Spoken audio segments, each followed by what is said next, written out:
Hi, boys and girls. It's Monday, March 16th, and it's a beautiful sunny day. I hope you've had the opportunity to get outside and maybe ride a bike around, get some fresh air.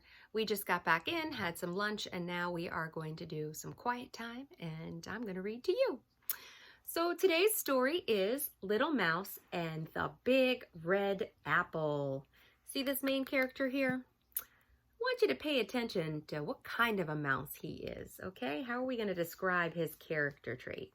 All right, this is A.H. Benjamin and Gwyneth Williamson's book, and I'm excited to read it to you.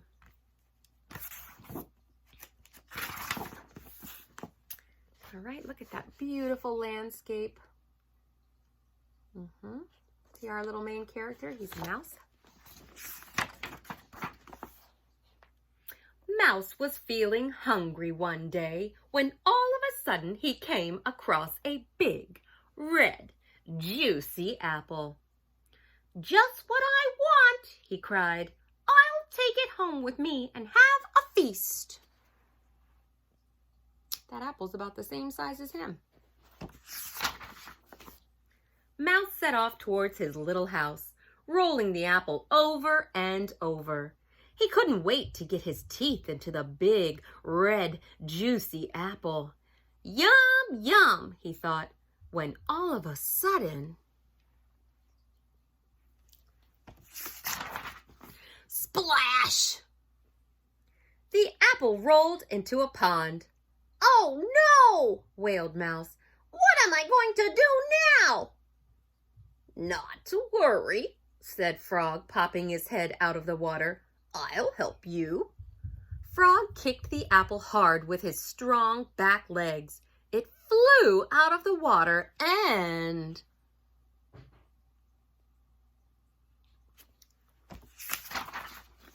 bump! It landed on the ground. "There you are," said Frog. He licked his lips and stared at the apple.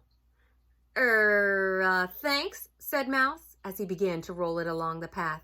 He did not want to share his apple with Frog. Mouse went on his way, thinking of the lovely apple dinner he would have later. His mouth was already watering when...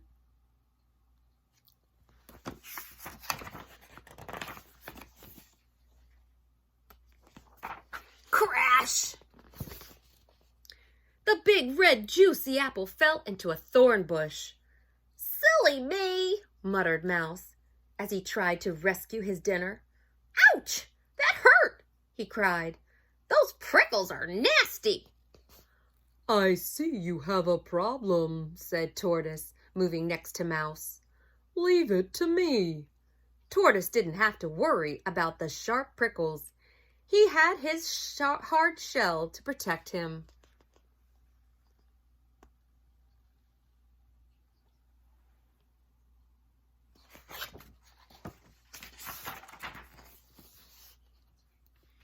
Without any trouble at all, Tortoise crept under the thorn bush and brought out the big, red, juicy apple.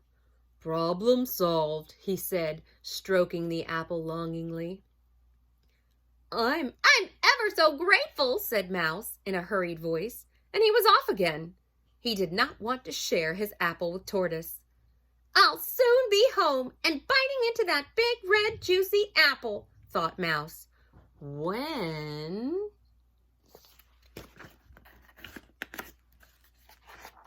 thud!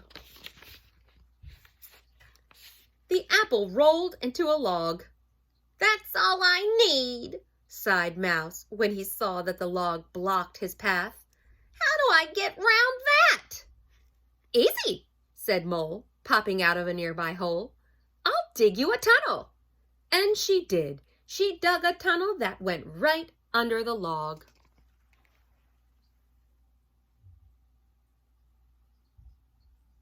Here's their plan. Looks pretty good. It was just wide enough for Mouse and the apple to go through it. "Always glad to help," said Mole, sniffing at the big, red, juicy apple with her little nose. "It's very kind of you," said Mouse, and he went on his way as fast as he could. He did not want to share the apple with Mole. He rolled the apple over and over until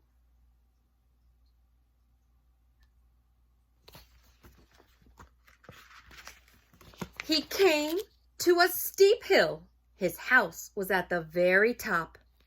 "Push, push, heave, heave," went Mouse, grunting and groaning. "Heave, heave!"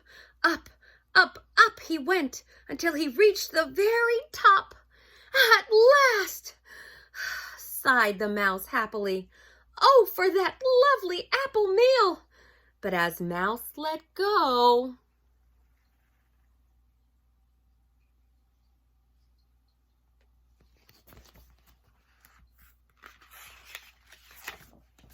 the apple wobbled, and then it started to roll down the other side of that hill. It rolled faster and faster, further and further, until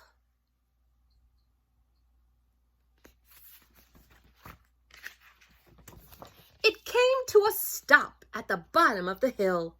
Mouse could see it lying there like a big red jewel. "Oh no!" he cried. "I'll have to start all over again." Mouse scrabbled down the hill on his little tired feet. Faster and faster he ran.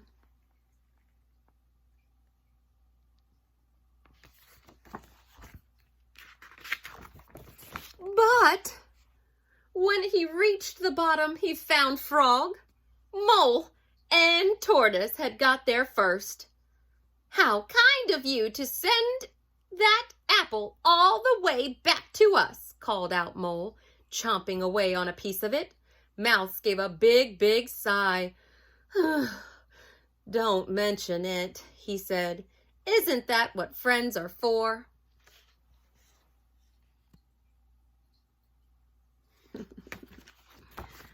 And boys and girls, that is the end of our story.